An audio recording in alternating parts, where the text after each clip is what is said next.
of Gauteng.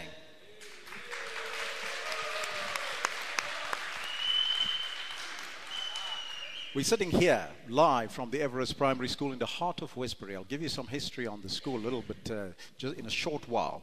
Now, my name is Elvis Preston, and you will recall that these protests were sparked by the death of a Westbury resident, Heather Peterson, on the 27th of September 2018. She was caught in crossfire as she accompanied her 11-year-old niece to collect her from school. Now, today we'll be debating the issues affecting Gauteng in general, and specifically the issues affecting the people of Westbury in relation to crime and the township economy. We'll be live from 12 o'clock until 2 o'clock on live stream on SABCnews.com and, of course, live on SAfm, your favorite radio station. You can also tweet us on SAfm at Election Debate. I'll give you a little bit of that history of this school, Everest Primary School, previously known as Newclare number 2, and W.R. Goliath Primary was established in 1975. It was a prefab building in existence for 40 years, and it was earmarked to serve as a temporary structure in order to accommodate the overcrowding at schools in the Newclare and Westbury areas. Now, the school basically fell apart. In 2013, Mr. B.W. Berry embarked on a vigorous campaign to have the school rebuilt, and this is what we have today. This wonderful hall that you're sitting in and a wonderful school that you see. The only thing that they are telling me is that the problem is that there was some oversight, because there's a lack of a sporting field. But other than that, the school is marked as a state-of-the-art school, a wonderful school right here in the heart of Westbury. Ladies and gentlemen, brief background on Gauteng. Population was at 14.7 million. That is 25.5% of the national population. It is home to 3 metropolitan areas. You live in one, Gauteng, Tshwane, and Ekurhuleni. The Gauteng government has made the revitalization of the township economies one of its top priorities, with the Premier David Makura saying that the provincial government has put together a strategy committing to ensure that the township economy contributes at least 30% of the Gauteng GDP by 2030. That's only one of the issues. The other issues are crime that we need to focus on today. But before we get there, let me try and give you a sense of what is going on today and who do we have. My esteemed panelists here. Let me greet them all my esteemed panelists from all the political parties. I would like you to introduce yourselves if you have all your microphones ready. And let's start right here. The first panelist next to me from the EFF. A very good afternoon to you, ma'am. Good afternoon. How are you? Very well. Great. My name is Mandisa Mashego. I'm the chairperson of the EFF in the Gauteng province, as well as the party leader in the legislature. And I'm here to represent the EFF on course to economic freedom. Next. Good afternoon, and good afternoon to all the listeners of South Africa. My name is Lloyd Phillips. I'm a PR councillor for the Patriotic Alliance in the city of Johannesburg, and I'm here to represent the minority that has been neglected for so long. Thank you. Right.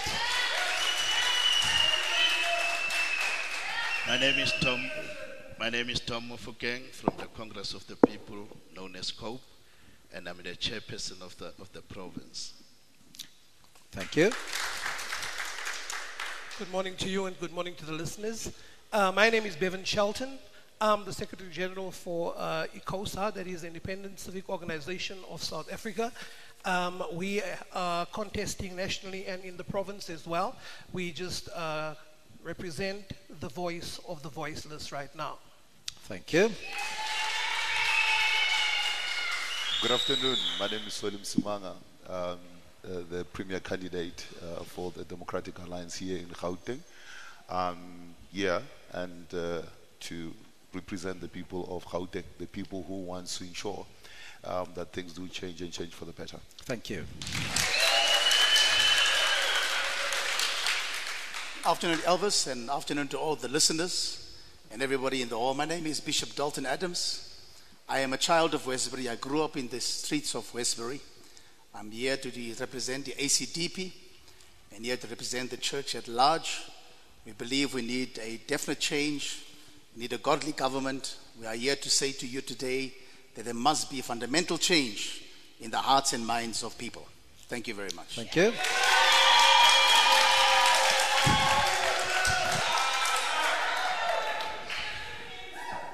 Good afternoon, everyone.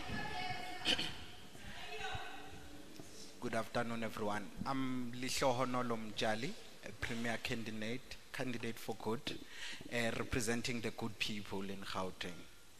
Thank you. Greetings to the listeners at home and greetings to the constituency that is here in the hall. My name is Jacob Kawe, representing the African National Congress, as we invite all of you in a journey that we started to build the South Africa together. Thank you so much.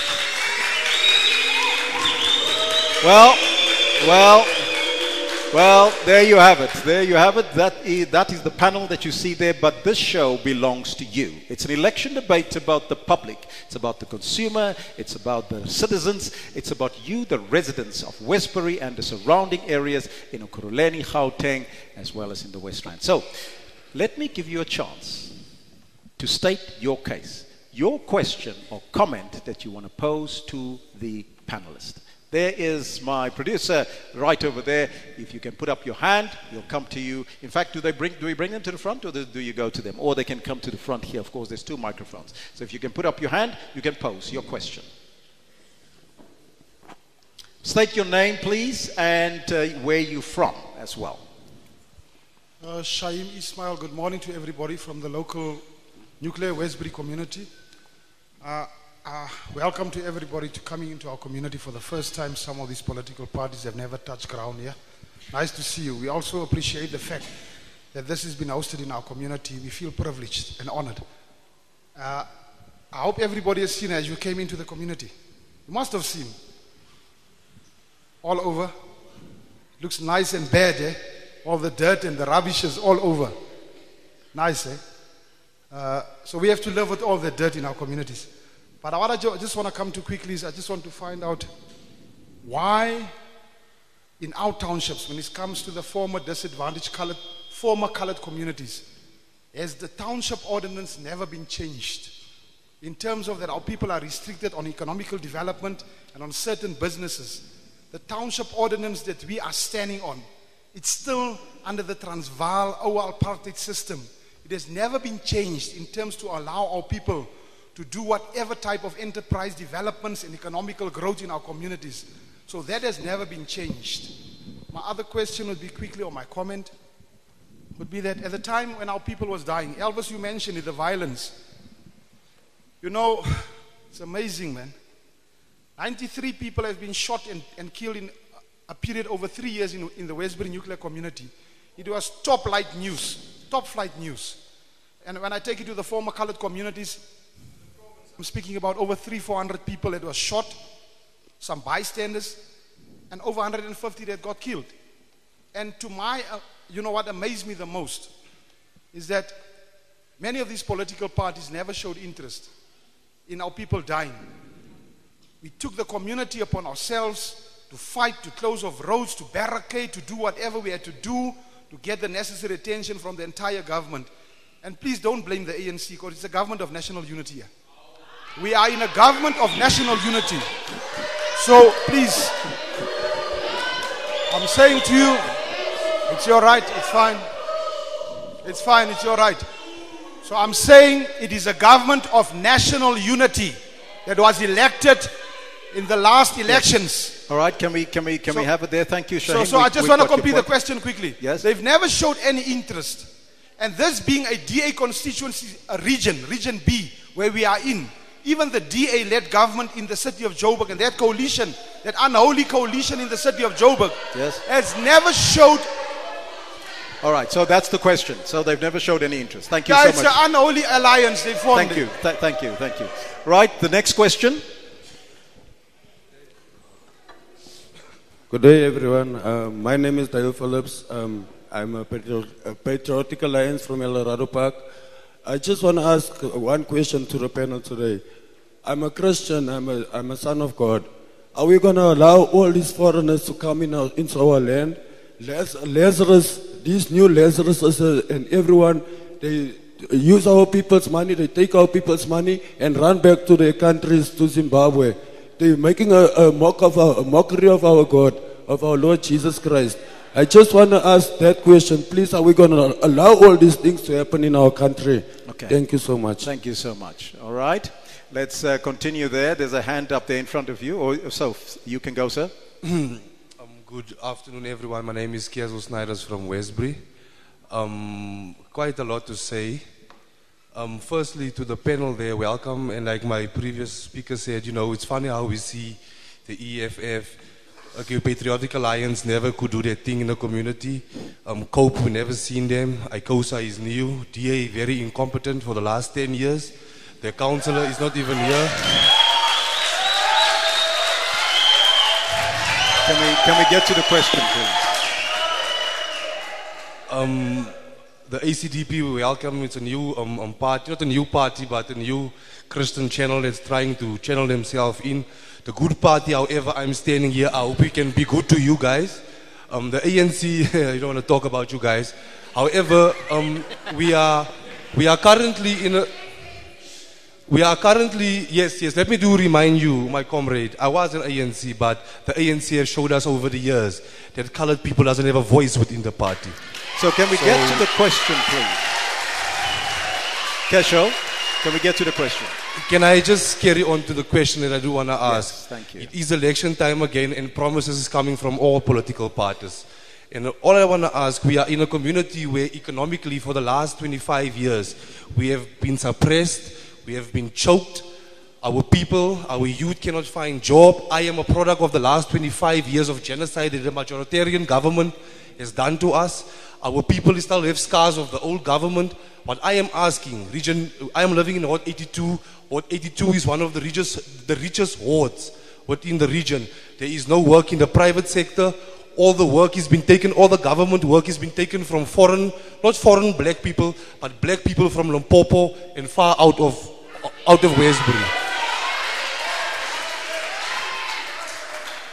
That's on the private sector. You find we have 2 ShopRites here.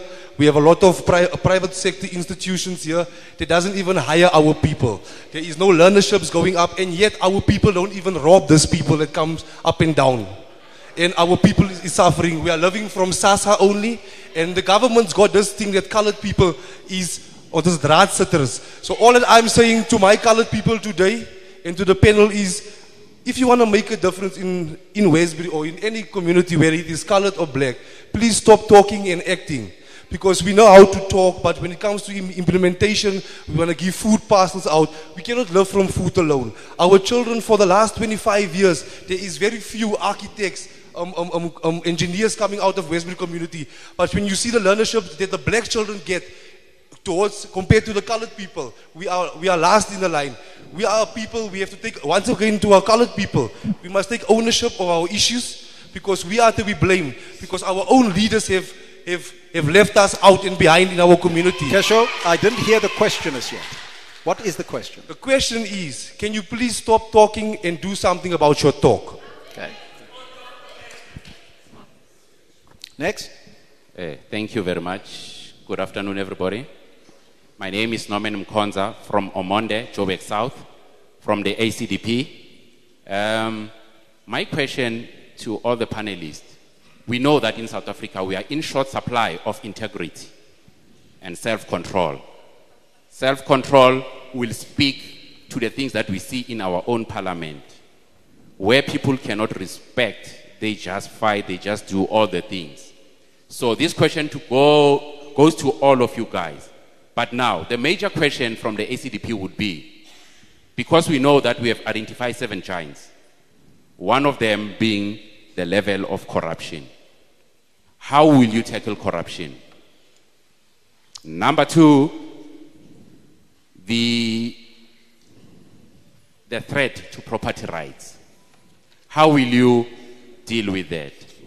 And lastly, to my anointed Premier-elect, Bishop Dalton Adams, what will you say to those Christians who are voting for politicians who does not have integrity and think that politics and Christianity are 2 separate entities? What will you say to them? I thank you. Thank you so much. All right, let's go to the middle here to COPE. Thank you very much. My name is Stephen from COPE. First and foremost, I'd like to ask the African National Congress, yes, what do you have for the people of South Africa? Because you failed them for the whole 24 years. You failed the people of South Africa. So what are you going to bring now? Because I don't think you can bring something better. I've been a member of African National Congress, but I left you people because you failed the people of South Africa. When you go to Soweto, I stay in Orlando West, Ward 39. The only thing that you look after is Vilakazi Street. That's all. When it comes to divisions, you divided the people of South Africa. My comrade here, I agree with you. You care less about the colored community. If you build RDP houses, it's not in a good quality. And you build those houses only for the Zimbabweans. They are the ones who are occupying those houses. So rest in peace this time. You are not coming back. COPE is coming to take over because COPE doesn't have a color. We don't have a color. All right. Thank you so much. The last question. Make it short and sweet. Yeah. DA, I'm sorry, my friend. You are failing in Joburg. These towns. You promised us that you will bring a different, but it's worse. I think you better also just merge with ANC. Maybe you'll try something because you are all the same.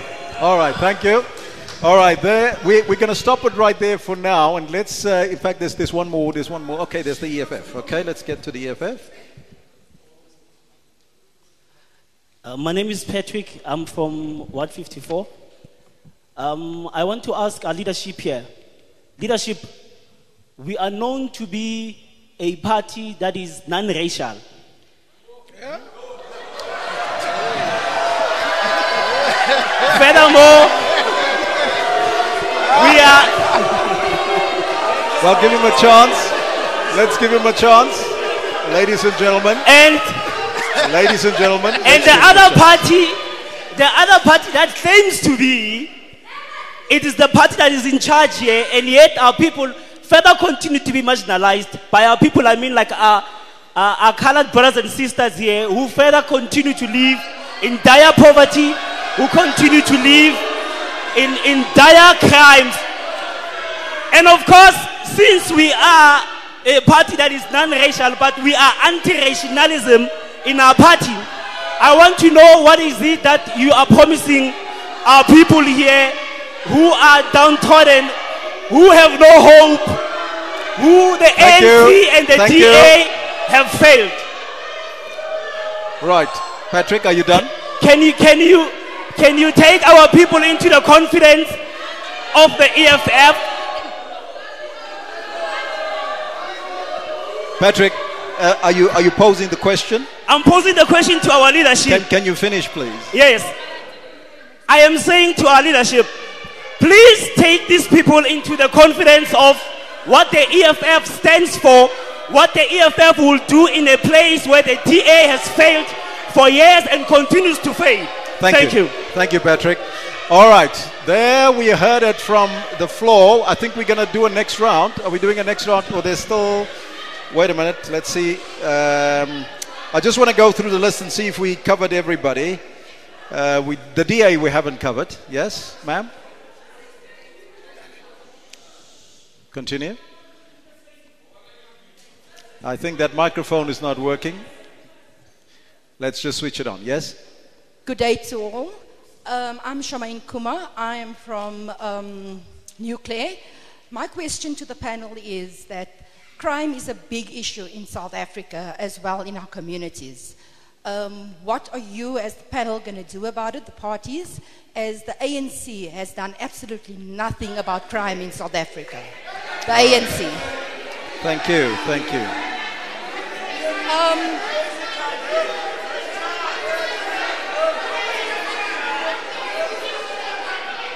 Are you finished, ma'am? Continue. I've just got one comment. Can you continue? Ma'am, this is live radio. You can continue. I've just got one comment to make that was made here today. The DA does not make promises. And we do not make promises that we can't keep. All right, thank you. Thank you. Do we halt it there? And let's now start off with some of the comments from my panelists. We'll come back to a next round of questioning, people, so don't worry, we still got time. So let's first get to the first round of responses. There was the question of dirt here in this area in Westbury, and of course the township ordinance that we were talking about. Ma'am, we want to start off with you. Ladies first, I say. Yes, no, thank you very much for all the questions. They're all gladly welcome. I want to do away with the easiest one very quickly. The EFF does not subscribe to non-racialism. The EFF subscribes to anti-racism. There's a very big difference between the two. And that is exactly what the EFF subscribes to. That's an easy one. We are done with it. I wish for the audience to at least give us a chance to listen the way we listened to them. Now, the crime issue in Westbury, last year there was a spate of gang killings. We engaged the minister directly to come to Westbury. We engaged the provincial police commissioner of Gauteng at the time. And when we sent fighters to the area to come and do the initial groundwork to find out whether we could come through as the leadership to address, our members were stopped. And ladies and gentlemen, a lot more violence. Let's hear the panelists. Let's give the panelists a chance, okay? Thank you very much. We also have a branch of the EFF here in Ward 82. We have activists of the EFF who are doing door-to-door and engaging fellow citizens of Westbury. The EFF is the first party to state categorically that land expropriation without compensation must happen for one simple reason: to redistribute it equally. Because we are sitting in a century where land scarcity is a very serious problem. But particularly in Gauteng, the critical issue is space. The Gauteng province itself is only 1% of the country's entire land mass. South Africa is 122 million hectares. And Gauteng within that is 1.8 million hectares. Let me finish off by saying this, because I want to attend to all these issues. The issues of all of us as South Africans who are anti-fellow Africans who come here is something that we cannot condone. However, we are in full agreement that movements must be regulated and must be law-based movements. So that one we are fully in agreement with. Any citizen who commits a crime, whether it's me or you or any member sitting here, is a criminal and must be treated like a criminal. So it makes no difference whether that person is from Zimbabwe or from Angola. We are all fellow Africans. But I want to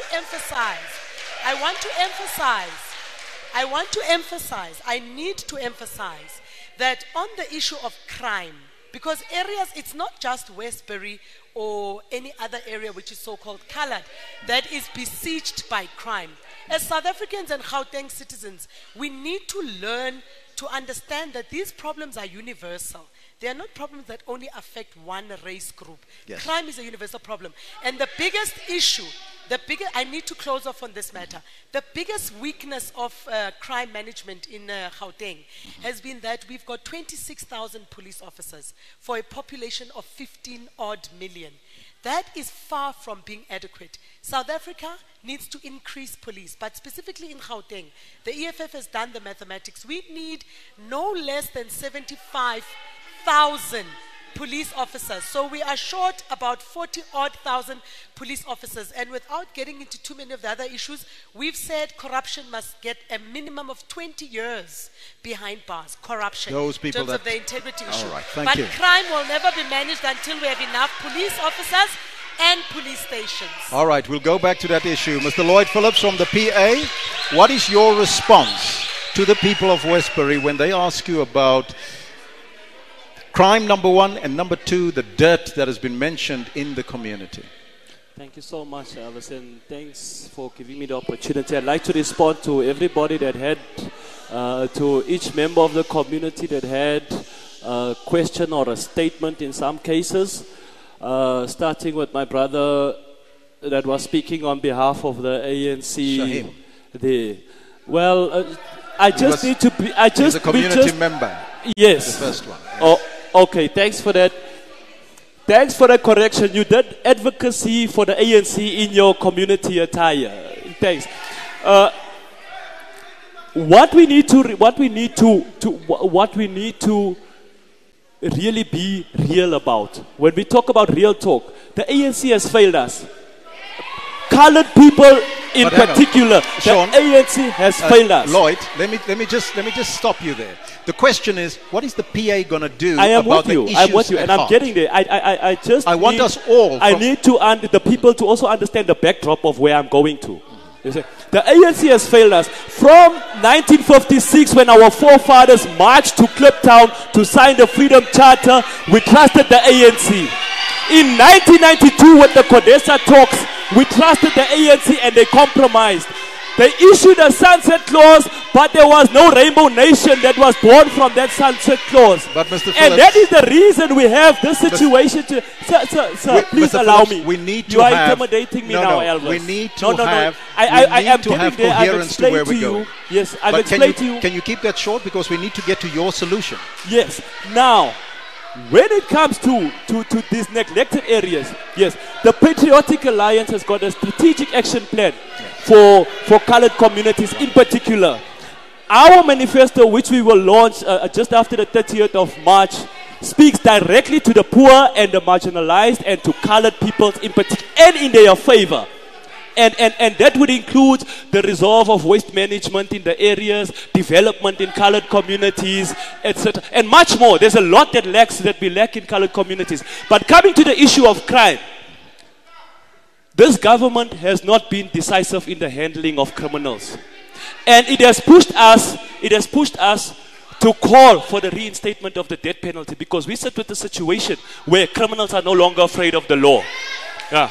I'd also like to respond to the gentleman from Good who stated that we've been around and we haven't been doing nothing. Well, for the record, we have got one PR seat in COJ Council, in the COJ Council, and it is because of the vote of our people. They did not vote for us. If they had voted for us, we would have way more than one seat where we could have done something. Instead, they opted to vote for parties that loot taxpayers' monies and parties that give them t-shirts while they are unemployed. And they sit there in their blue t-shirts while they are unemployed. The EFF, today we are your brothers and sisters. Now that it is election season, now we are your brothers and sisters. 6 months ago, we were less oppressed than what you were. 6 months ago, we were less oppressed than what you are. Today we are your brothers and sisters. Mr. Phillips? It's election season. Mr. Phillips? Yes, sir. Can I halt And you then there? for the ACDP, sir, integrity. No one party can be the custodian of integrity in this country. We've learned that. Thank you, Mr. Phillips. Thank you, sir. Well, I want to make this point, and I want to make it very clear to all the participants. I want you to focus on the solutions at hand for the community of Westbury and the greater Gauteng. That's what we need to focus on. We are not here to electioneering. We're here to talk about the issues at home. Let's go to COPE, Mr. Tom Ofukeng. Your solution, sir. Thank you. Congress of the People is promising a fresh start. For all the things that have been happening, that we have been observing, we are saying, as a country, it's time for us to look around and come up with new solutions. And the first one that we are looking at is the whole issue of creating jobs for our people. If we have the jobs that our people are looking for, and the jobs that the government has failed to create all these years, we are sure that crime will be reduced. We are sure that crime will be reduced. We are sure that all the substance abuse will be brought down, because this community is suffering a lot from drugs. Is suffering a lot because people are taking that as an alternative employment. But if we come in as Congress of the People, we will make sure that people are having jobs, people are employed, people are having a place to go.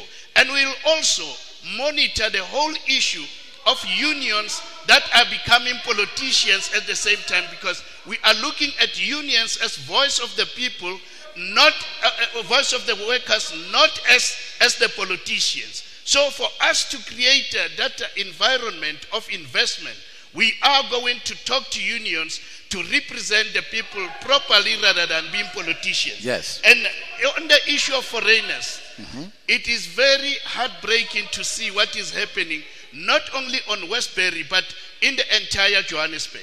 Johannesburg itself is now a horror place. You cannot walk in the streets of Johannesburg any longer. So what we are saying is that as Congress of the People, we cannot do the work of the United Nations. The United Nations must be there to make sure that foreigners are taken care of. And we are going forward to say, we are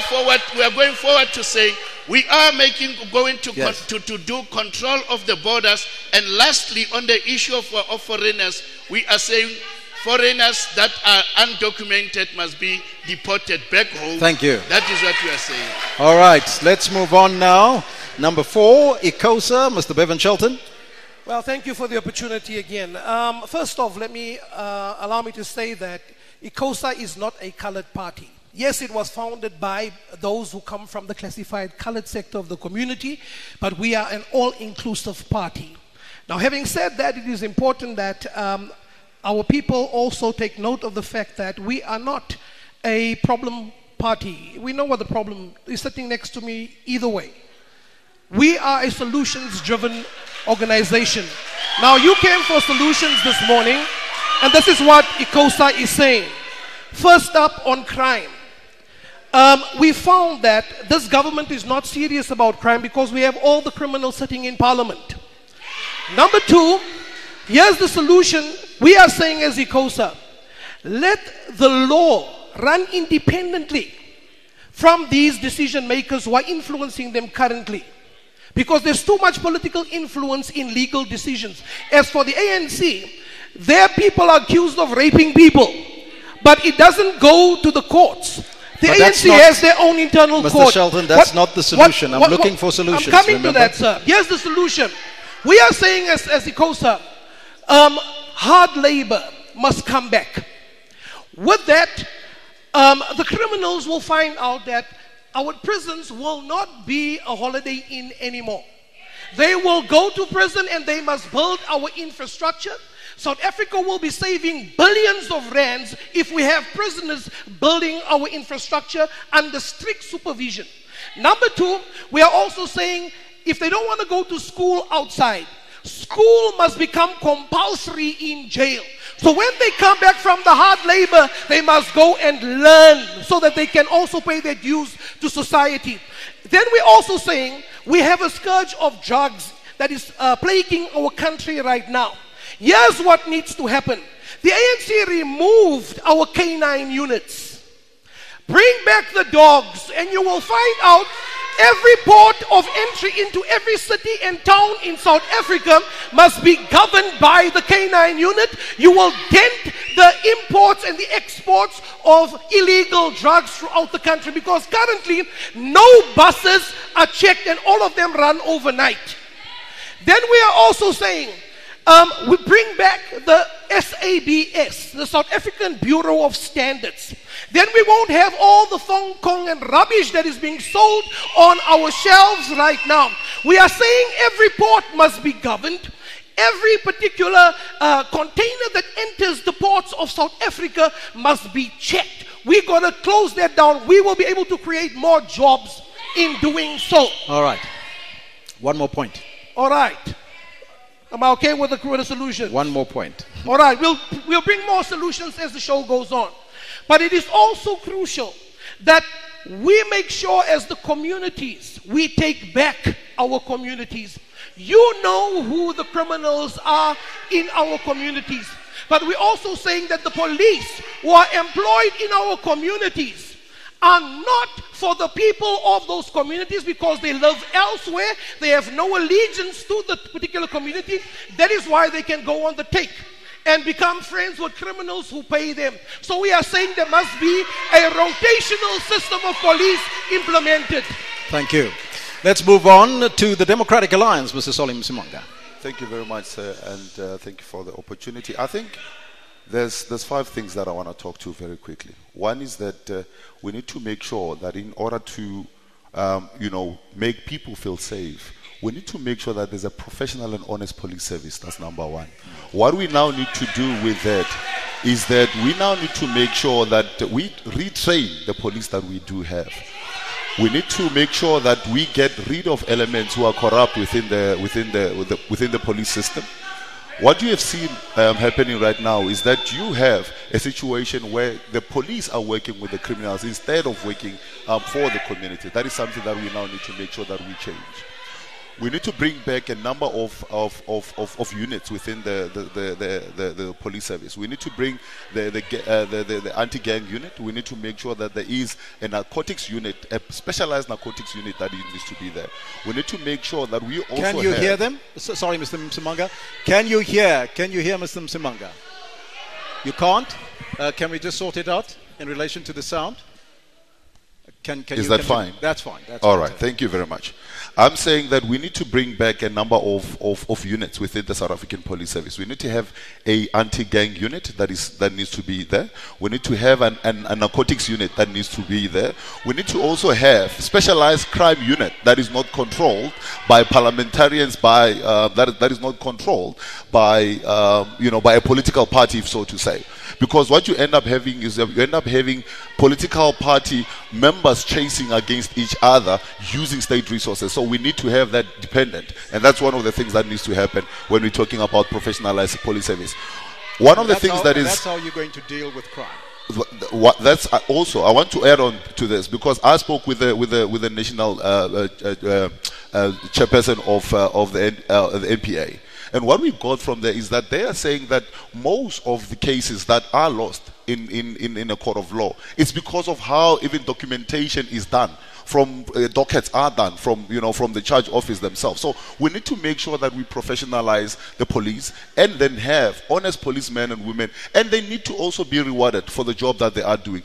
Most of our policemen and women are earning peanuts. We're now hearing of stories about them getting to be promoted, something that should have been done years and years ago. So now we're dealing with a backlog of something that should have been fixed a long time ago. That's number one. Number two, we need to make sure that we speedy up service delivery. I heard the gentleman talking about the issue of cleaning the area.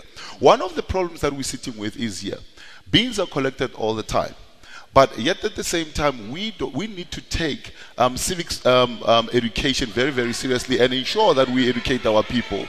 The issue of people dumping in street corners, I think is something that we now need to work around and make sure that we fix. We need to make sure that we ourselves as members of communities do get involved. As you would know, that Ntate Hemen Mashaba and I had started actually the issue of recleaning our streets. We've done Tswelopele and we've done SABC. So those are programs that we are saying as members of the community, let us take pride in the areas that we find ourselves living in and make sure that going forward, we are able to live in much more safer and clean spaces. The other issue that I want to talk on is the issue of corruption. Corruption is stealing from the poor. Corruption doesn't steal from rich people, it steals from the poor people. We need to make sure that there is a minimum of 15 years for every person that finds themselves with their hand in the cookie jar.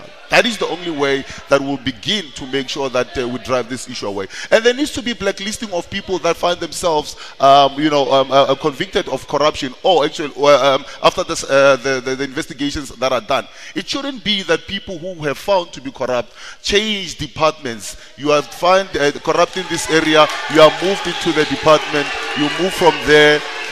So that is one of the things that needs to be done. Right. I want to also say, in addition to that, I also want to add that we need to make sure that here in Gauteng, we are going to have a state capture commission here in Gauteng, because we do believe that what we are hearing about the Bosasa and all of that in South Africa, there is much more of it that is happening here, and we need to get to the bottom of it. I'll give you a typical example.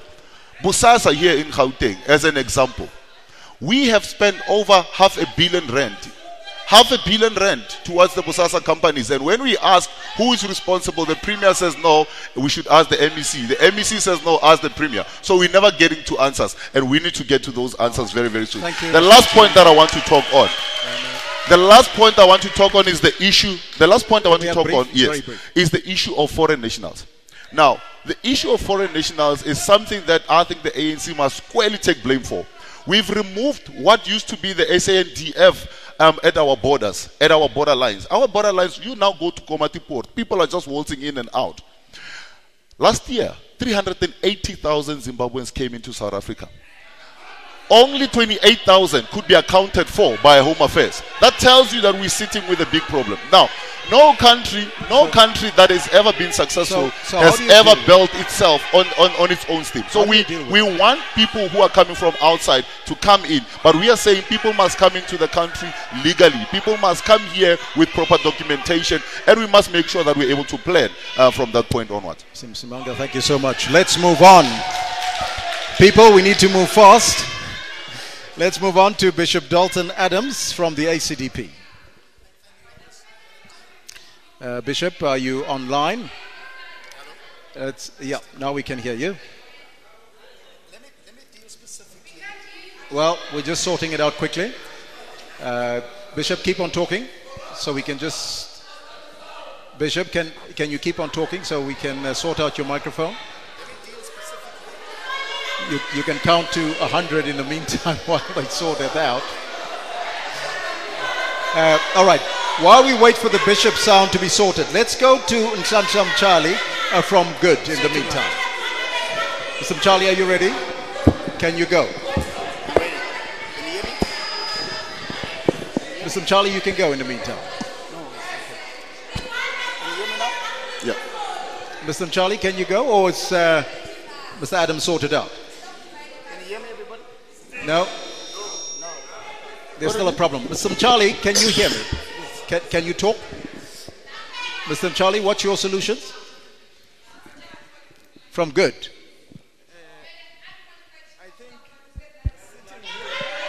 Well, it seems like we have problems with the microphones here today. Testing. There we go. There's the sound. Who was that? Okay. Okay.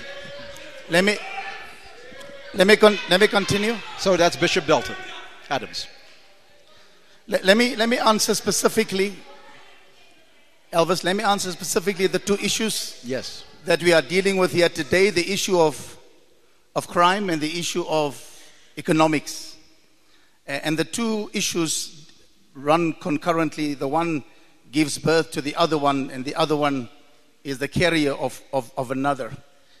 You are speaking and listening to somebody who's not talking about what I read, not something that I heard, not something that somebody told me, but you're talking to somebody here who grew up in this area, who knows what it feels like to sit next to a dead body with a family. You are speaking to somebody and listening to somebody who knows the economic hardships of this community called Westbury, because this is where I grew up. But and surrounding areas, but let me get to the solutions. The people that are sitting here of Westbury are not stupid people. They are people who understand what they are going through. They are here wanting a solution. And I believe once you've gone through it, you are able to come with a solution. I believe the ACDP has a solution. The first thing we have to do is we must declare war against drugs and gangsterism. There must be a political will, unequivocally, to say that the police and every security service must declare war. There must be no bail for drug lords, no bail for those who take the lives of other people. Let me continue to say, we must ensure heavier maximum sentences are imposed for serious crimes. We must review the parole system and deny bail for murder, rape, armed robbery, human trafficking, and car hijacking accused. The ACDP says we must implement restorative justice programs for those who commit minor offenses. We must broaden prison labor programs. Listen to this. Which help develop skills and provide opportunities for prisoners to contribute towards the cost of their incarceration. On the issue of economics, in my community called Westbury, the issue of SMMEs is a burning challenge for us. The issue that contractors come into the area and take the billions and the millions out of this community, and the community must settle only for labor and for small manana SMME projects. That must stop. As the ACDP, we believe the state must recall the BBB PBFA. It's the single largest impediment to black business doing business with the state. We believe that the state is not holding the financial services sector accountable for their failure to make capital available for small businesses, which they need to buy for capital and for stock. We also believe the state is not funding enough the agencies that are aimed at providing funding for SMMEs. The state might be on the right track, but not doing enough and hasten and accelerate the support for SMMEs. I believe that growth in the economy will come from SMMEs. Remember, job creation will come from SMMEs, not from large corporates. So government needs to ensure SMMEs to be stronger if it wants to achieve its objectives set out in the National Development and the NDP for 2030. Lastly, more assistance for small business. These are the lifeline of the economy and the essential job creators for the future. We want more investment in our communities. We want this budgets to be reimbursed and to be reimbursed to our communities. The thing that our people are beggars must stop today. The ACDP says we will create policies where our people come first. I thank you very much. Thank you, Bishop. All right, let's move on now. We still got two participants before we go to the break. Let's go to Good. Listen, Sam Charlie.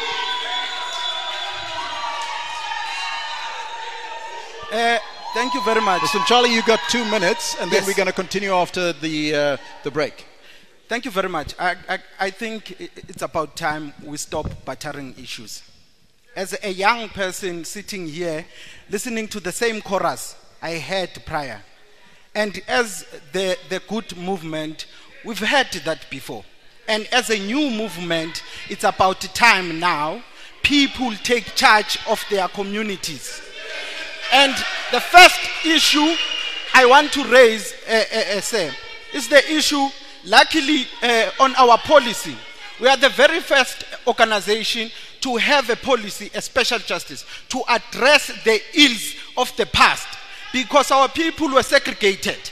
So we need to bring people close to the place of opportunities, because the yesterday party that want to solve today's problem has failed once again. And moving to the issue of crime and drugs go hand in hand together. And it is a societal problem that we need to deal with. It is sad to see your child, when you invested a lot, being squandered by drugs. It is sad when you take your child to school and sacrifice everything you have, and you see your child become a non-starter. That is what is happening in this community. And you people of this community need to reclaim the community. And the first thing that we said as Good is that we need to increase the visibility of policing. I'm going to stop you, Mr. Charlie. I'm going to stop you there. You're going to continue just after the break. We're going to take a short break right now, going back to studio in Johannesburg. We're going to continue this discussion live here from Westbury at the school that have hosted us so graciously. Thank you very much to the school as well for giving us the space. And you also want to stream in, because we're going to continue. We're going to stop now on SAfm Radio Live, but we're going to continue live streaming on the platform SABC.com, so you can go there and watch us live. We're going to stop it right now, go over to the studio for a break. Never and never again shall it be that this beautiful earth. Hello, South Africans. Today I handed a letter to tender my resignation. I have come to the decision and to gentlemen. resign. No, we're not taking a 25 break, years into ladies and democracy. gentlemen. We're We are headed to not the polls taking a again. break, ladies and It's a gentlemen. contest for your We attention, continue the your discussion allegiance, live. your We continue rationality, as we speak. your affections, As you your know, we're coming curiosity, live and from ultimately the your Westbury choice. School, Please and sit down, we're we going to cut through continue the this noise. discussion Choose to here read the Mail and from Guardian. the Everest Primary School in Westbury. So, can we please sit down, ladies and gentlemen, and continue this discussion? What's that? Mr. Charlie, we're going to continue with the public good on the discussion The review promised a of peaceful crime night. as well as the economic situation in Westbury. So, Mr. Charlie, you can can't continue. always trust online reviews and ratings. Look out for the Mr. real Charlie, stars. The Tourism Grading the floor is Council of yours. South Africa. The only stars worth trusting. Brought to you by South African Tourism. Thank you very much. The North Africans of Libya are plotting against the only nation without a loss in Group E AFCON qualifiers, South Africa. It is a do-or-die clash. The Mediterranean Knights need victory, while a draw for Bafana Bafana is sufficient to book their ticket to AFCON 2019. They're going to be better organised. That's how they look, better organised than most national teams. The moment of truth will be revealed at the Stade Taib Miri in Tunisia as the North faces the South. Catch this much anticipated encounter between Libya and South Africa this Sunday at 7 p.m. live on SABC 1 and your favorite SABC radio station, SABC Sport, for the love of the game.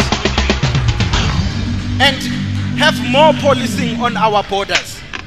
But in particular, one can have the opportunities when the opportunities are given by the outsiders. That's the most sad thing. And we know what is happening currently. And we as good, we are saying we must strengthen our borders. It can't be that people coming in and do whatever they want in your own backyard. And on the issue of corruption, talk to yourself, comrade. Continue. Talk to yourself. On the issue of corruption, it's simple. Criminals can't be in parliament. Criminals must be in prison. And we've seen this. Gauteng is the economical hub of South Africa. It is the heartbeat of the continent. But we're no longer seeing that because of corruption, because of cadre deployment. And we as good, we're going to do away with cadre deployment. And the problem is one here in Gauteng. We put wrong people in right positions. And they abuse those positions. So what is the solution? The last thing I want to add as good is that we have a plan to fix Gauteng. All right, thank you so much. I just stated the plan. Yes, thank you, Mr. Charlie. Let's move on to the last party right at the other end, Mr. Jacob Kawe from the ANC. No, thank you very much. We thank all the questions asked.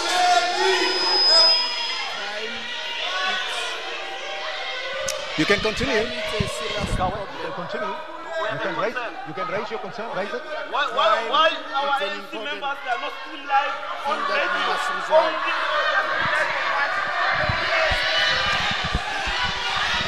No, you're out of order, sir. Please take your seat. Let's continue, Mr. Kawe. Let's continue. Okay, thank you. As we're saying that, let's agree, crime is a problem that affects all of us. And we need to do something about crime. Let's welcome the efforts by the minister when we were experiencing serious problems of crime in this area.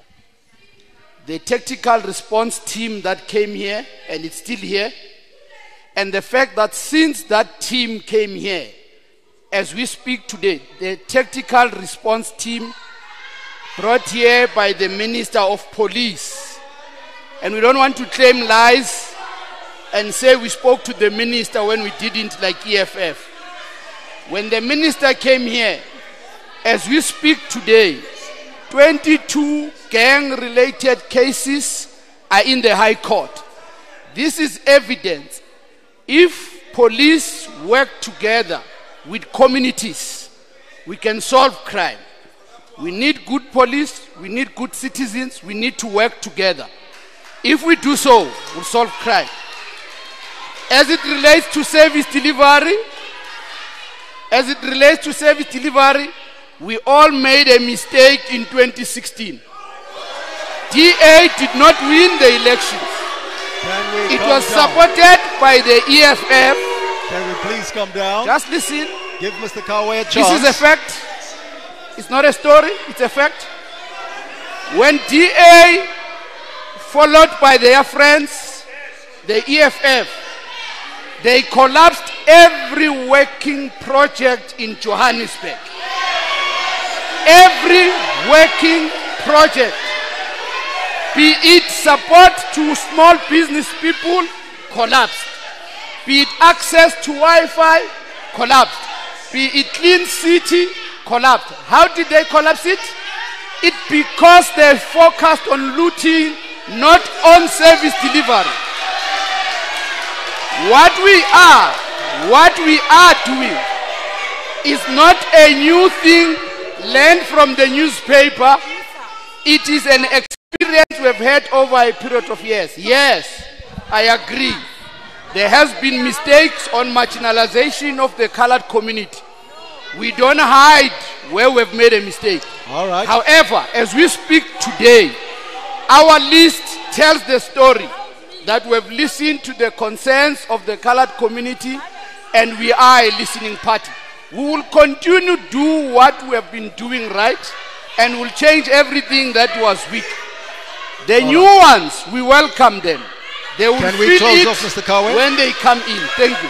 Thank you. Thank you, Mr. Kawe. All right, ladies and gentlemen, the floor is open for your questioning again. So we're going to start round 2 right now. And please, bear with us. Give us a minute of your time so we can give each panelist at least 2 minutes to respond. Okay? So let's hear the questions and let's start over here.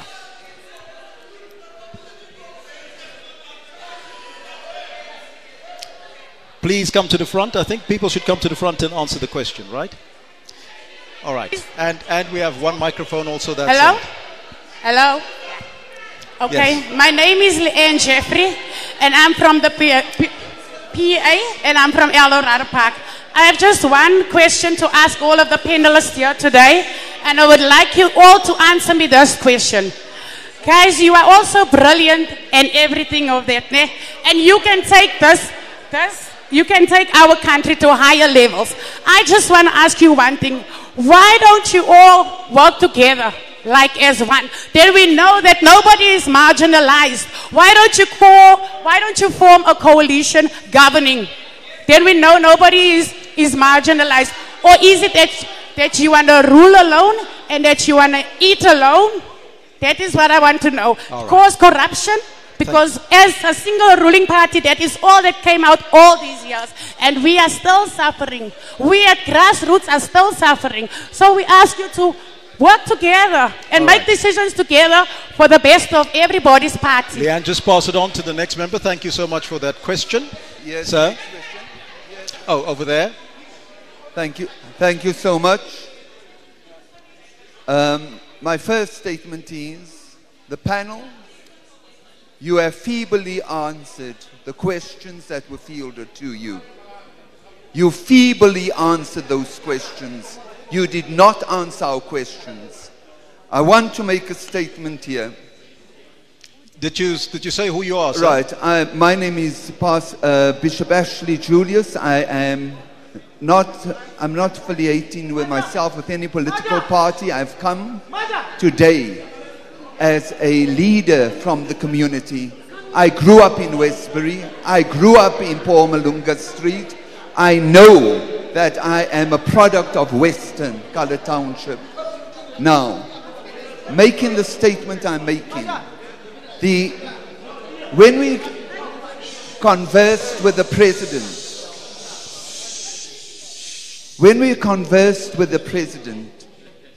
president would not hear a solution. When a person comes up with a solution and the president does not want to listen to a solution, there's a big problem in that. That's the first statement. The second statement I would like to make, when the president and party members talk about these people, referring to colored people, that is an offense. Because if a colored person refers to a black person as these people, it would be regarded as racist. So those are the statements I'm making. But my question to you today is, we talk about more investment in this area. As a bishop and having a church, I have been made a promise to get a piece of land.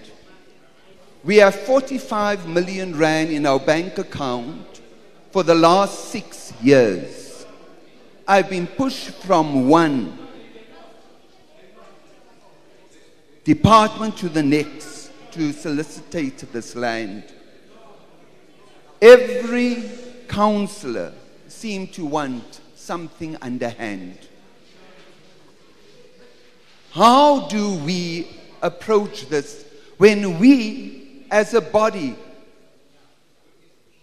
Dowling Community Enrichment Center would have been established now for over 5 years, and we would have well been, don't be rude, we would have been able to have employed, even that rude person talking now, we would have been able to employ them. We would have employed our people.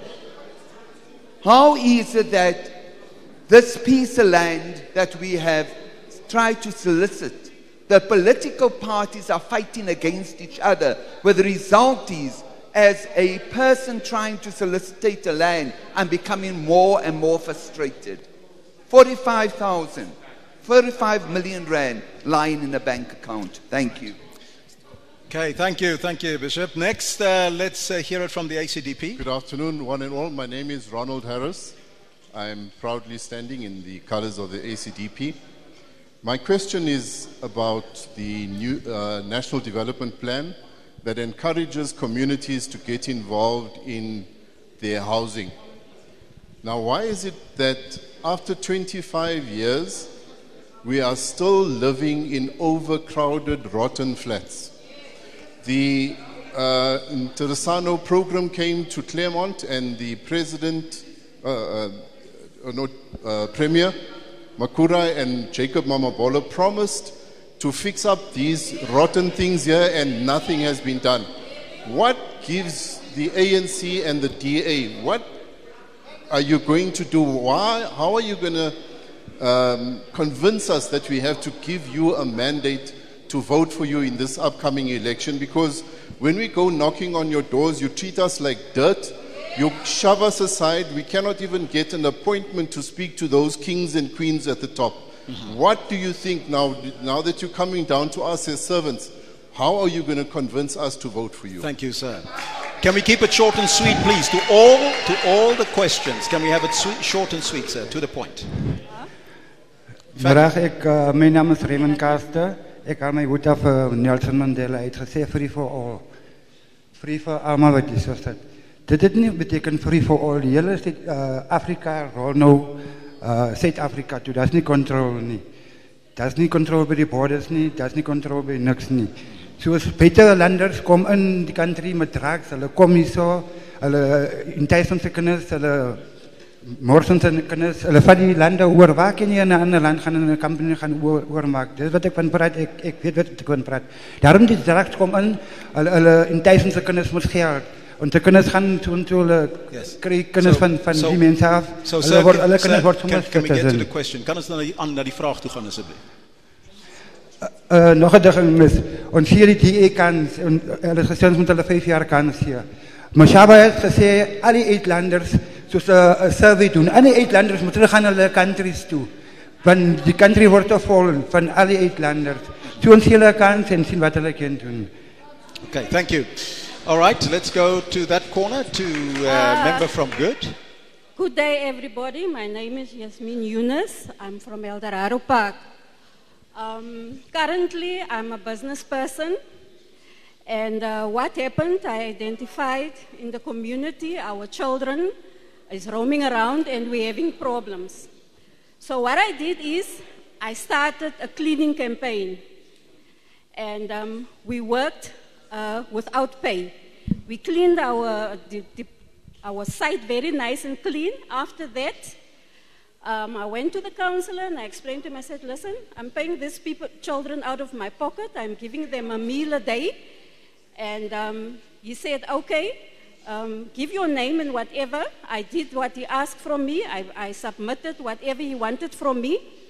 What happened after that is when the orange overalls came in, he didn't comply with us. He just took whatever he did. He didn't do anything. And I was upset. I went back to him. I said, but how could you do this? Because you know we were here the first. The children has been working without pay, just surviving on a meal a day. But he didn't come back to me. He didn't give me an answer. That Can we get to the question, really ma'am? upset me. No, I'll come to my question. My question is, God says help yourself, right? Allah says help yourself. That is what I did to help our children. I can't do all of it, the little. But the DA never came to the party. What they did now, when the projects came out, he gave it to a man. So I want to know, as a lady, is it gender equality or what? Is it only men that can get projects? And what upset me the most is, the main thing is when one of my children went to him for help because she also started a program. He said to her, you couldn't give me the project because I wouldn't be able to handle it. So I want to know, what is the difference between a woman and a man? And Yes. especially a woman is a rock. A woman can look after children, because I identified a lot of children that was roaming around and I supported them, and I'm very proud today that some of them is somewhere. And the last thing is, Thank you, I ma'am. served on the CPF. What happened is, they told us at the CPF that they want colored children to be policemen. Why didn't they do it long time ago? Yes. All right. Because our children wouldn't have been roaming around in El Dorado Park being on drugs. Ma'am, let them answer the question for the panelists. Thank you so much. All right. Here from the ANC. Sir, can you go ahead? Direct question, no preambles. My name is Fuzile Vondo from the ANC. To the former mayor of Tshwane. Will the Democratic Alliance, given an opportunity for a coalition, do the same mistake and go with the EFF into coalition? Okay. Second question to the ANC, to the provincial secretary of the ANC, Comrade Jacob Kawe. Comrade Jacob Kawe, is the ANC experience, governing experience, useful in this campaign of 2019, the sixth administration that is coming? Is it a useful experience? Thank you. Thank you. All right, let's move on to that section over there. Cope? Hello. Yes, ma'am. Yes, I'm Deborah from Soweto, representing COPE.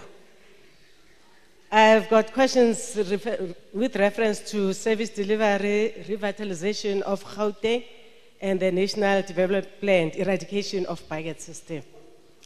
Soweto and Kliptown are a tourist attraction, and where the People's Charter was founded. But unfortunately, you go there, you still find bucket systems still in place. So what I would like to know is, why the delay? Why marginalize for the vulnerable people? The second one, we have spoken about creation of jobs.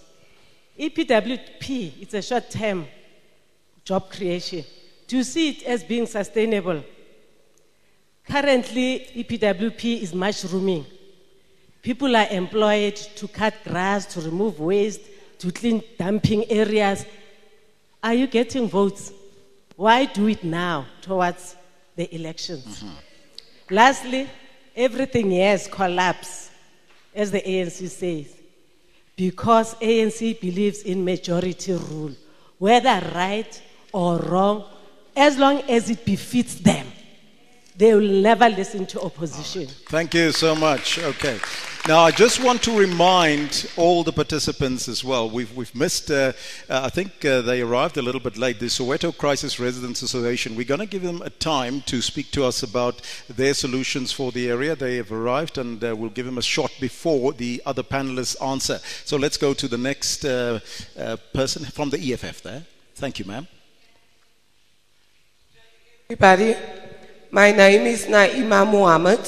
I'm from El Dorado Park.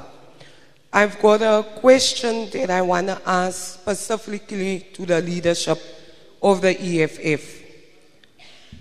We've got Claremont, there's just on top here, with the duplex flats. And the people in Claremont is the most forgotten. And also, I want to know, because there was a clinic that was supposed to be built in Claremont. And apparently the contractors ran away with the money. Some shenanigans happened there. So our people in Claremont is struggling without that clinic. It's a basic necessity. We've got our people in Ravali that doesn't have a pay point for pension. And then we expect our old people to go to Southgate to draw pension. And Southgate is very far from Ravali or to Langlaagte. How will this issue be addressed? I thank you. Right, let's go on. The next participant, there's a member from the community over there. Good afternoon. I think it's afternoon. Yes, ma'am. Every single panelist. My name is Tilly Michaels. Thank you. I represent the CPF at Sophia Town Police Station. Every single panelist spoke about crime. In this community, when the uprising started, I want to ask all of these panelists, save the ANC, because the ANC was part of it. They were there every single day in the trenches with us as the CPF, with community members. It was the ANC that helped us to pay for bail for members of the community that were arrested. I therefore want to ask all these other panelists, where were they during those, not just during that time when we experienced the femicide, but during the times when we go through all of the shootings that we go through in our community. I furthermore want to ask, when we go to prison, to court, to oppose bail, the bishop eloquently put it and said, we need to oppose bail for all of those that are arrested. We do understand that information can only be acted upon when we as communities supply that information. But we as communities also need to be able to assist in the opposition of bail in those instances. Where are these panelists or their representatives when we are sitting in court and putting our lives as community members at risk to oppose bail, or indeed to ask for bail for people whom we believe are wrongfully arrested? Thank you, Ms. Michaels. And let's just a reminder to all the questions being asked, let's keep it to the point. We're going to run out of time and you won't be able to have your questions answered. Ma'am? My name is Carol Sally. You can see I'm not wearing a color. I see green, yellow, red, and whatever. I'm very angry as a South African. Very, very angry. I'm not a community leader. I'm a community member, a mother of 3 children. I went to jail for 3 weeks. My court case is still not over. Now to Tilly is the chairperson of the CPF. I was the deputy chairperson of that CPF as well. Now to all the parties here, it's voting again. And as Tilly said earlier, where were you guys? Tilly, I disagree with you when you say the ANC was part of it. The ANC was not part of our shutdown. The ANC was not part. The only person, listen, the only person that was part of walking on that street was Bishop Dalton. He was the only pastor that walked with us. He's the only one. So now I want to ask this question. As a South African, my rights have been taken away from me. My rights have been taken away from me. Right. Now to all the parties here, there is shooting again in our community. Another lady passed on again. by the shooting. So where's the ANC, Tali? Where's the ANC? Is that the question? Is that the question? Thank Do you. not mislead our community. We are tired of leaders that mislead our community. We are tired. We had enough. Thank Ons you. sê weer, genoeg is genoeg. Thank you, Ms. Sally. Let's move on that side. You can carry on. Thank you. Good day to the hall at large. My name is Aluwane Chok. Carry on. Good day to the hall at large. My name is Aluwane Chokwe. I'm a postgrad student at the University of Johannesburg and a member of civil society. Firstly, Comrade Solim Simanga, we cannot be in a position of chasing away our African brothers when they stood with us during apartheid.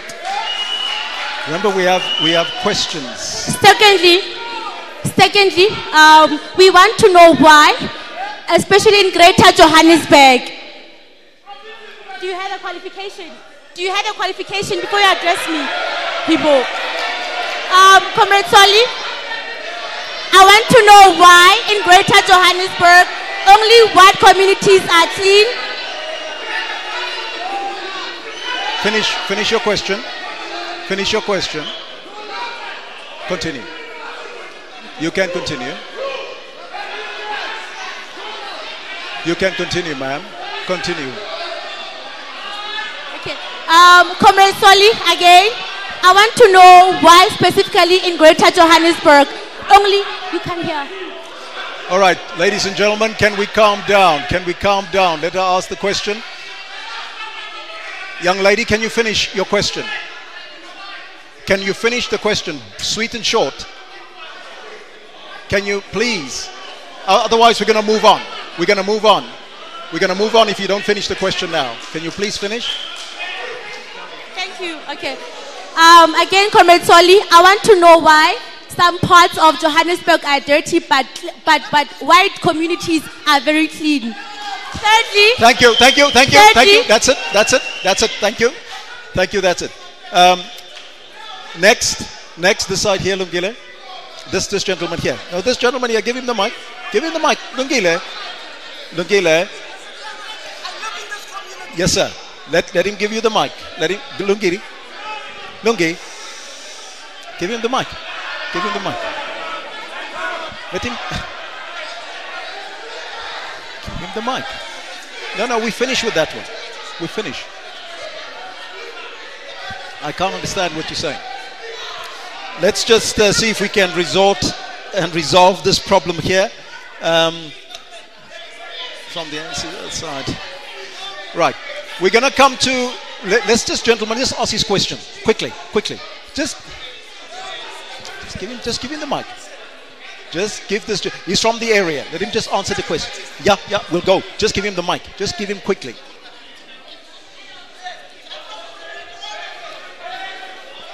Lungi, we want to give the parties a chance to answer the questions. okay, thank you.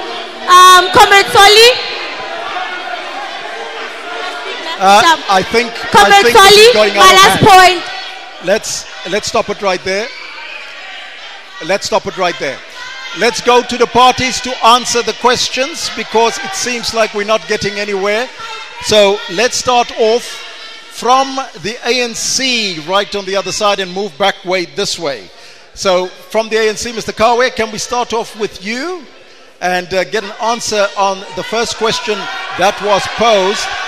And why don't we work as one? That was the very first question, Mr. Kawe.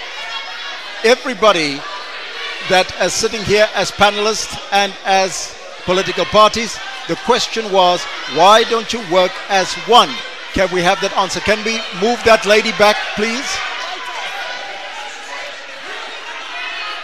Now, this is getting out of it. Mr. Kawe, can you hear me? Mr. Kawe, are you there? Can you hear me? All right, if Mr. Kawe can't hear me, we're gonna start. No, but it's not my microphone. I think Mr. Kawe's got a problem. Can you hear me? All right, the first question that was raised is, why don't all the political parties work as one? Can you answer that question? It would be suicidal for the ANC to form a coalition with people known to be criminals who steal. So it is a good idea to work with credible political parties. So here, the parties that are here, if we were to be compelled, would work with all the parties here except the DA and EFF. We will never work with those two. And it's known. Johannesburg and Tshwane, typical example. We can work with everybody except the two. All right, let's start off with the EFF then. Why won't the ANC work with you, man? We are not particularly Former members of the ANC are angry. This comrade is extremely ill-disciplined and he lacks direction. He's the same guy who a few years ago told Gauteng citizens in the informal settlements that they must use taxis for ambulances, so you can't take him seriously. He's like the rest of his leadership. Let me tell you how coalition discussions work. Coalition discussions don't start before an election. He needs to understand these processes because he's used to being in a one-party state environment where he can just do as he pleases. That era has ended. The lady who spoke first, there's a lady who spoke first. I forget her name. Leanne. Leanne was almost on point when she said that parties must work together. But the reality is that you are in a democratic environment. You are in an environment where there must be contestation of ideas. It's called the battle of ideas. In order for citizens to be the victors ultimately. But that happens through a democratic process of voting. Because citizens, all of us, must exercise that right. Therefore, what happens? You vote. After voting, whatever the outcome happens, at a national level, because it's a general election, the negotiations happen. So the ANC can do whatever it is that they want to do, say whatever it is that they want to say. We are not the ones that brought about the collapse of the criminal justice system. We are not the ones who brought about the collapse of the healthcare sector. We are not the ones who brought about the collapse of education. I want to respond to one quick thing very quickly, because this area has got a very serious problem of crime. It's a reality. But like I said in the beginning, youth unemployment is not a new phenomenon, and it's not a peculiar phenomenon only for Westbury. It's not a peculiar phenomenon only for El Dorado Park. Yes. Youth unemployment is high everywhere. What is the EFF saying about that? Just briefly, Shall because I come back? let Let me speak to that. There's a very simple thing to do to create jobs. Over and above nationalization and all the things we want to do, the private sector must be forced to employ one locally. Yes. The private sector must be forced, secondly, to procure from local service providers. And you can do that through lawmaking. Yes. We will pass a law to force all companies Yes. to employ locally. And also, the biggest thing that we will do is abolish labor broking.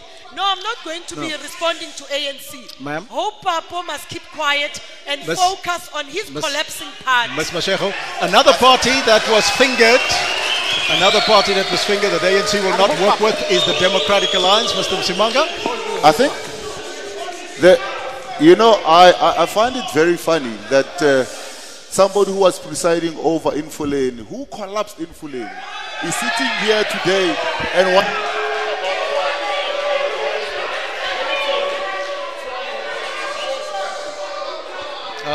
It seems like that microphone is malfunctioning. Just giving the microphone there. It's malfunctioning. Mr. Msimanga, the DA, yes. Tshwane has the highest rating now when it comes from Moody's in terms of the financial prudency that has been shown. Mfuleni has collapsed. Provincial government has even failed to come and assist Mfuleni. And this is why we are saying we are going to come in and we are going to fix things. Now, to answer directly in terms of what needs to happen, we will, whether we go in coalition, whether we go into coalition government or not, that is something that will happen after the elections. You cannot talk about coalitions before you know what the results are going to be. So that's when we start talking. You see, they are already scared. They already know that they've lost elections because they're already preparing themselves in terms of who is going to be in government with them. So we understand that, and we're not gonna. But I want to say this. I want to say two things quickly. Just briefly. One, because I need to come back. You Yes. can say that afterwards because I need to get a comparison from all the other parties. Let's start off with the PA, Mr. Lloyd Phillips. Will you work with any other party? Yes, you can carry on, sir. Yes. Guys, the microphones are malfunctioning. Just bring it over here. Okay, start again. Thank you so much, Elvis. We, the Patriotic Alliance, believe that we are going to be the kingmakers come 2029 elections. Salute. And we will not allow, and we also urge voters out there to vote for smaller parties. These big parties had their turn. The ANC dumped us. The DA and its marriage with the EFF resulted in pick it up, having a staff complement of 5,000 people, of which only 58 are colored. But now the question is... So we will be kingmakers. We will not allow for one single party to govern this country, and we will be the kingmakers. Wonderful. Thank you. Let's go to Cope. Okay. Will you be working with any party? It's a known fact.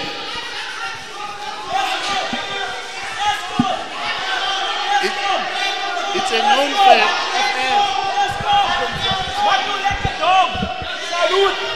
It's a known fact that we will not be working with the ANC for various reasons. We will not be working with the ANC for various reasons. You'll be working with everybody. Reason number one is that the same speaker that is sitting that side couldn't account for the 872 million that is lost in the VAL. He then left the people of VAL in that problem. But what we are saying is we will work with people that will look into establishing schools, that will invest in education, the people that will make sure that people have access to land, and at the same time the people that will make sure that our people have access to adequate housing.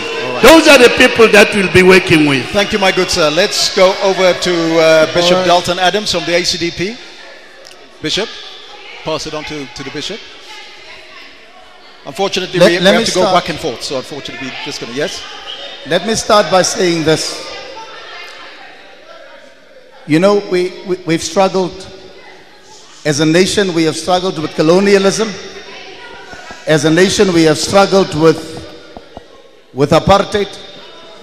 And since 1994, Nelson Mandela, the former President Nelson Rolihlahla Mandela said this. This is what he said. He said, you cannot just build a new South Africa with service delivery and infrastructure.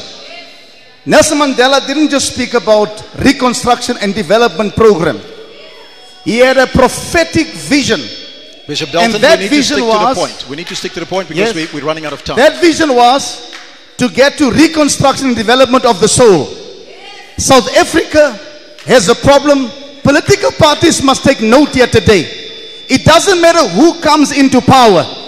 There must be a change of heart. There must be a change of soul. There must be a change of spirit. Will you be working with other parties? You cannot continue to corrupt. You cannot continue to take. Bishop, they have state capture. Will you be working with other parties? That's the question. Sorry? Will you be working with other parties? Yes or no? Will we be working with other parties? Yes. Well, we will have to see after the 8th of May. All right. Thank you Who so is much. the parties that are going to win? Because we're going to contest this election very fiercely. All right. Let's and move by on. saying that we'll work with them means that they will win us. Let's move on to ICOSA, Bevan Shelton. Mr. Shelton. I think ours is... Let's go to Bevan Shelton. We'll come back to you. ICOSA. Thank you, sir. First off, you've heard a lot of rhetoric here today. This is electioneering at the highest level. ICOSA is very straightforward and simple in saying South Africa's problems are founded in the 1950 Population Registration Act, which was never repealed. This is still a racist country, and racism is now institutionalized. If we are going to build a South Africa, and if we're going to do it together, we need to repeal that act which the ANC government is still keeping alive today. Because if people have to fill in what race they are when they apply for jobs, the marginalization happens behind closed doors. That is where exclusion takes place, and then these guys make opportunities available to their own kind based on skin color. Also, we are willing to work with anybody who subscribes to what ICOSA stands for. We are a civic organization first. We believe in the bread and butter issues of our people. We don't promise pie in the sky. Yes. Steak on the plate is what we promise. Thank you. And ICOSA is not a promising party either. We execute the will of the people. Thank you, so Mr. in Shelton. a nutshell, we are what the ANC was supposed to be to South Africa. Thank you. Let's go to Good. Good, brief and to the point. Will you be working with any other party? Ours is clear. We want to govern. So we won't be speaking about co-governing with other parties. But the issue here is, let me address the issue of EPWP. It is the ANC project to reward their cadres. And we are here as Good, not to divide this community, but to unite the community. So you know the issues of this community, and you must be united in one voice, in one force, to fight crime, to fight drugs and gangsterism. That is the issue on the table right now. Let's not play politics. Let's not play politics with people's life. Mr. Charlie, thank you. Here, we must deal with Mr. Charlie. at the hand. Thank you, Mr. Charlie. Right. There was one more question. We're going to go back to questions right now, but there was one more question, a very important one, and that concerns the community. A church leader mentioned it earlier, that he can't get land in order to uplift the community here. I want 30 seconds from each of you. What can you do about that? Let's start off with you, man. So our position is well documented and well known, but additionally we have an infrastructure development program as the EFF that will start with the sanitation in Gauteng, which is in a terrible state. Secondly, it will be all infrastructure, government infrastructure related to hospitals, clinics. We are going to establish 24-hour clinics in every ward. It's affordable. The government can afford it. We can do it. We are going to establish a state construction company because tenders have proven over time that they cannot deliver quality services. We will train engineers through the state and artisans and make sure that the state is well capacitated to deliver its own infrastructure. Thank you. Next, sir. Thank you. Thank you, sir. To the gentleman, Mr. Ashley Julius, sir, I'd rather be honest with you. We're going to have to wait for the 6th Parliament where we have representation of colored, Khoisan, Griqua communities when it comes to land, and we will give you land for free. Thank you, sir. All right, next. Yes, just one more. In fact, we lost the sound there. Can we get the sound back? Yes? Thank you. I just want to make a statement quickly, sir. As Albert Einstein once said, that doing the same thing over and over and over and over again and expecting different results, that's the definition of insanity. We are saying that in our explosive manifesto, we will close the gap between the rich and the poor. We will introduce a sobering crime prevention strategy. We will also provide sustainable youth employment, not EPWP. Yes, we will introduce a strategy to assist the indebted in this country because our people are held back because of being blacklisted. And we will also empower our children. No one here has ever spoken about our children, which is our future. Thank you. Please listen to our manifesto launch within a week, especially the poor and the marginalized. Thank you, Mr. It's going to be explosive. Mr. Thank you, Phillips, Elvis. thank you so much. Sir, 30 seconds, and then keep it short and to the point. Thank you. The first thing that we want to do is to make sure that healthcare. No, wait a minute. Wait a minute. I think we misunderstand the question. It was a question about land for the community in Westbury that cannot be acquired. How are you as political parties going to deal with that? Westbury has got a lot of buildings that are standing that we do not know who they own, who the owners are. The first thing that we will do, we will go get the owners and make sure that we bring services. Government will buy those buildings to make sure that services come closer to the people. Thank you. Right, next. Carry on, sir. As ICOSA, we don't make promises. What we are saying is, Westbury, what do you want us to do? Because you have the solutions, present them to us. ICOSA executes and comes back and reports on these issues. That is what governance should be all about. Thank you. Mr. Msimanga. We are servants of the people. Yes, Mr. Msimanga. I think there's a question that is direct that is being asked here to say, what do we do about a specific piece of land? Yes. What we now need to establish, and I'm willing to assist, sir, is to understand who is the owner of that property. Once we know who is the owner of the property, then we can then go into the application and making sure that if it's zoned the right way, then we can then assist in doing that. Wonderful. Thank you, sir. You can continue. 1, 2. ACDP. As the ACDP concerning land, I agree with the speaker with regards to specifically where church land is concerned. The ACDP, being a party that looks after the interests of the church, will say the following: we must ensure that the state land that is not being fully utilized is allocated for residential and agriculture and church needs in our communities. Thank you. We want to make sure that people have ownership. We don't want people just to have title deeds. A title deed means nothing to nobody. Because you give people title deeds for a small piece of ground while others have massive pieces of land. Thank you, Mr. Our Dalton, people for that want reply. land. Let's give them land. Thank you so much. Let's go to good. Ours is clear. It's one family, one plot, to empower the families so that they are able to utilize their own land. And the issue that political parties would give people jobs, there is no such thing. It's a lie. Mr. Because Mr. the job of the government is to create opportunities for the people. And that is the job of the private sector. Mr. Mchali, can we stick to the point? What are you going to do with the piece of land here in this area that want to be developed by the church? We would obviously empower the people. Obviously, no one who's sitting right here who owns a land. And this issue of that people would be given a land but it goes to government, it's a lie. Until you hold a title deed on your hand, you have the ownership. And that thing must be noted and be known by the community. Let's not lie to people and say we'd give them a land when they don't have a title deed. Mr. Mchali. Mr. Mchali, we can't electioneering. We need to answer the question. Let's go to the ANC and find out what they are going to do about that piece of land that's available that cannot be utilized. And there are 3 things that must be done, sir.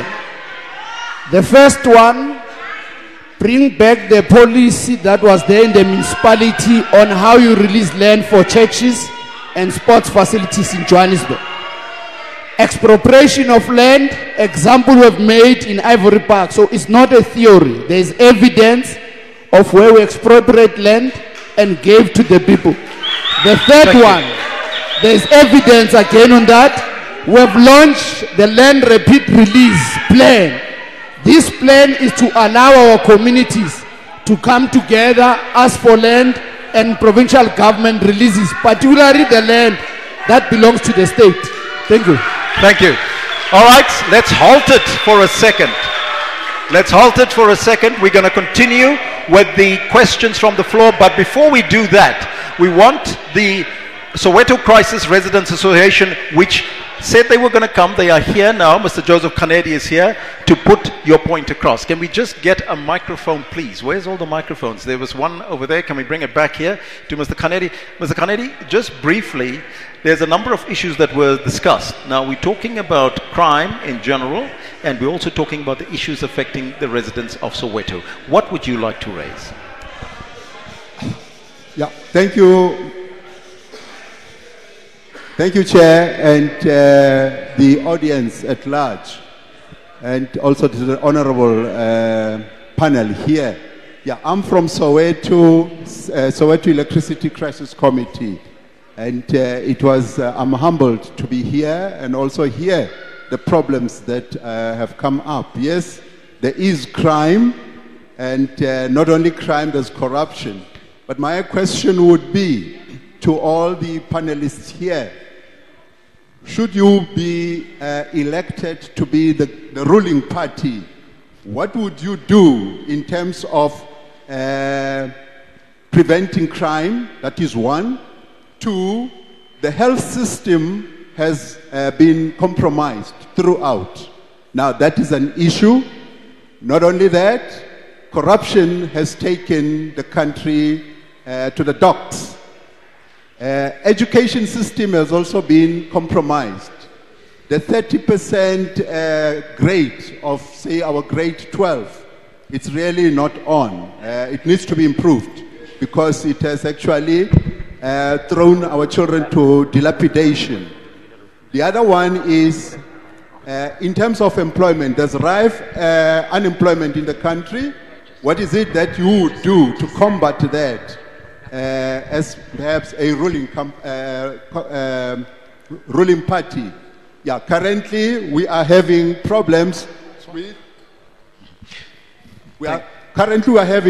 with energy, with the utility being ESCOM, and this is where we are. And all what we're saying is, we have spoken to ESCOM many times, but all what we're saying is, ESCOM must come down to the people, and then we can actually arrange.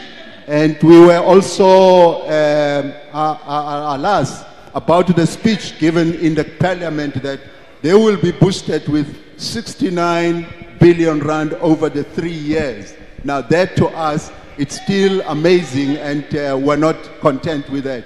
Thank you. Mr. Khanedi, thank you so much from the Soweto Crisis Committee. Now, earlier, before the break, there was a gentleman that wanted to ask a question. He's from the area. Let's pass it to the gentleman there from the ANC who's from the area that wanted to ask the question. We couldn't. Thank you very much, Elvis. Yes. I believe it's a matter of fairness. Now, please, in this community, we are tolerant. EFF, we are tolerant in this community. We don't swear at one another, my friend. Behave yourself. Sir, can we get to the point? Can we get to the point? No, sir. And there's no EFF here. Sir. Ask your friend here. There's no EFF. Sir. EFF is out of mind here. Sir. Thank you. My question is to the leadership. I am from this community. I'm a member of the ANC. As you can see, I've got Mandela, because they have this democracy because of this sacrifice. So that is why we're here today. So we have to be tolerant. Now, what I'm saying, I prefer to speak as an activist, because we are all members of different political parties. Right. There's activists in those rooms as well. After election, Bishop, you know, we stay behind. So you got 30 seconds. The DA, tolerantly, if you look at local service delivery, all the projects here, corruption is rife. All the projects, the lady just said it, all JDA's projects, corruption is rife. These are DA wards. We don't know what to do. Listen to me very nice. Now I'm asking the DA, what are you going to do about it? Thank you. Number one. Thank you, sir. Number two. Thank you, sir. Number two. Thank you, sir. Unfortunately, we haven't got more time. We haven't got more time, sir. What is the DA going to do about it? Unfortunately, we're running out of time. So, ladies and gentlemen, I'm sorry. We cannot have everybody. 30 seconds. If you got 30 seconds for me, 30 seconds. Thank you. 30 seconds. My name is Stephen Sakiot. I speak on behalf of a worker. I think my question goes to the ANC and all the parties that is going to sign legislation. You signed an employment equity plan that stinks. This plan does not work. We are still marginalized. Your plan speaks to more representation of white people. Question. Secondly, the inequality that exists in this country is as a result of your poor unemployment strategy. I want to know from the ANC, what are you going to do about the young people, the youth in Westbury? What employment strategy do you have? What plans do you have to bring into this community that we can also be part of this employment equity plan? Thank you so much, sir. I'm going to give another 30 seconds to the gentleman in front, and that's going to be it, because I need to give the parties a closing remark. Good afternoon. My name is Joris Hendricks. I'm from the community. And just for the record, you're not sitting in Westbury, you're sitting in Newclare. Carry on, Westbury's up the sir. road. You got 30 now, seconds, sir. Your my time 30 is running out. seconds is almost over. I want you all to know, DA, we sat with the speaker. We have a memorandum here. If you look through the window, you'll see the flats. The flats is busy sinking. Right. Secondly, ANC. Last week at President's meeting, I met with Vadi. Vadi gave me Ukuru's number. He's ignoring us. So what exactly are you people going to do to come and uplift this community? And thirdly, with all this gangsterism, another boy was shot last week. Why is the media not taking hold of all of this that's happening? Thank you, sir. Thank you so much. I'm gonna latch on to that question. I'm gonna give each of you 1 minute, and that's gonna be your closing remark as well as the answer. First and foremostly, earlier a speaker asked the question, why do we still live in rotten flats in this area? We're gonna start off with the ANC. You got 1 minute. We have acknowledged the challenges around housing, and we have taken a decision, and there was a meeting here convened by the Ntirisano where these flats have been identified, and it was agreed that in the next financial year we're going to be reconstructing one. There is renovation of other two. So it is a program that we're going to embark on in the next financial year. Thank you, sir. Can I ask on the employment? Just briefly. We link employment with the skills development. We think that if we were to focus on skills development, bring young people out of the streets into centers of training, Thank you. would be a solution. All right, now we got 30 seconds, sir. It's simple. The reason that the community is sitting in this Yes, continue, sir. The We only reason got 30 that the seconds. community is sitting in this condition is because of corruption and nepotism. And what we need to do as good is to bring people closer and work with the community closer. Yes, sir. And the issue of the youth empowerment is because of the current education system. People are given wrong skills, All right. and we're going to address that issue as good. Thank you. Mr. Adams? As the ACDP, the rotten flats and the flats that are sinking, as the ACDP, we must change and bring an alternative to the IDP process. I believe the IDP process is not all-inclusive. I believe the IDP process does not give all the people an opportunity to come and give their needs. And when people don't go to public meetings, they are left out. Thank the you. IDP is skewed. It favors areas in Constantia, previously white areas. The ACDP says we will change that and make sure that when the budgets are allocated, Yes. it must be allocated to the poor areas first. Thank you, Mr. Adams. Let's move on to number 5, Mr. Solim Simanga. Thank you very much. I think the issue of the flats, we have started identifying flats that belong to government. We've already, now in the city of Joburg alone, 80 that have already been assigned to be fixed. So we are saying those needs to be identified, and there needs to be a plan, and there needs to be also allocation of money towards the refurbishment of those. But then that is just but a symptom that needs to be addressed. I think there also needs to be a change in the spatial planning that was designed by the apartheid system. This is why you still have, areas where it's still predominantly colored. Thank you, sir. Thank you. Unfortunately, I've got to leave. I've got to go to the next, Mr. Bevan Shelton. The only solution to the current situation in Westbury and surrounding areas is because land, the spatial it's limited. So what we need is to look at social housing that will help our people to kick off better lives for themselves. Also, this government has created a sense of entitlement. And unfortunately, people are so used to not paying for things that we have the sense of entitlement that everything must just be given to us without any contribution from our part. Thank you, sir. So that needs to be addressed. Right, let's go to Cope. To us, we'll say housing is not a favor. Housing is a right for the people of this country. So whatever budget that is given will be invested to build houses for the community of this. Thank you. And number 2, Mr. Phillips. Mr. Phillips from the PA, can you continue? Yes, use that one. Use the other one. Use that one. Thank you. 30 seconds, sir. People of Newclare, as julle nie al moeg nie, vir al die bedriegtery en die liegtery, hulle beloof weer, hulle beloof alweer. Mense, this is the time where we pull together. Yes, the vehicle is here for you, the Patriotic Alliance. It's here. It is here to take you to Parliament, where we can address issues. Mr. Phillips, thank you. Mr. Phillips, I got to end you there.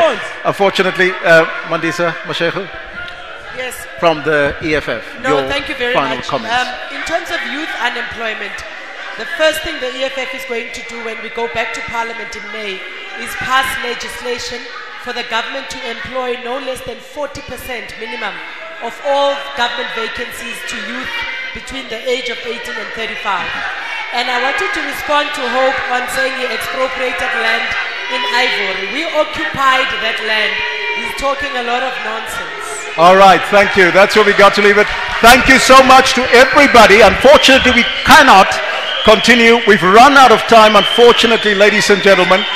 We have run out of time. Thank you to my panelists for being here and giving us a take on all of these people here. Thank you so much for joining us here on stage.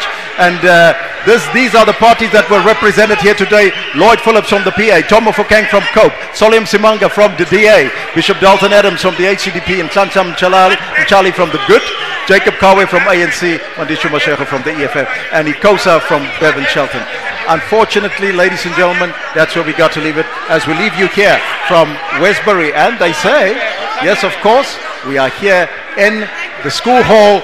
Thank you so much for your time, ladies and gentlemen, for joining us. Elvis Preston signing out. Ciao for now. Arrivederci.